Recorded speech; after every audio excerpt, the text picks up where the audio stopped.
run it a couple of seasons here at Firebird.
The one that doesn't pay, that's okay. We're going to Barbacoa anyways. Go on, Brandon. Woo! I don't know about that. Hey, Will's on the final. Yay!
Yep. So go with 25? Yep. I think you can change it.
Alright guys, big smiles. How about it for Brandon Smith? How about it for Ryan? How about it for Esponte J?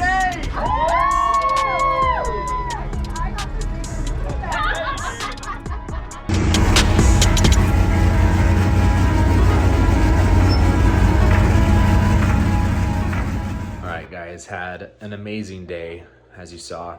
I felt like I was hitting the tree really good all day, and just the car is 60 footing so good now, much better than it ever has, that I have so much more confidence going into each round, knowing what the car is going to run and my dial and all that kind of stuff. So I'm just very excited that all of the hard work and changes that we made in the off season are already paying off. And hopefully we can keep riding this high and it's not just all downhill from here. But to celebrate, we went and had dinner with Coda and Maddie from Dakota Nation Racing, and we had to go get E85 as well. I forgot how much I use when I'm running 2 classes, and I ran out, so I had to borrow some for the final round. So thanks for the Deming family for that. But it's super late. It's like midnight, and we're racing again tomorrow. Tomorrow's Easter. So we're gonna get some rest and see if we can do it again tomorrow.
guys, after that passed is where everything started to go downhill. At the trailer, even with the car plugged into the battery charger, I noticed that the car was having a hard time turning over. I didn't have enough battery voltage to turn the engine over.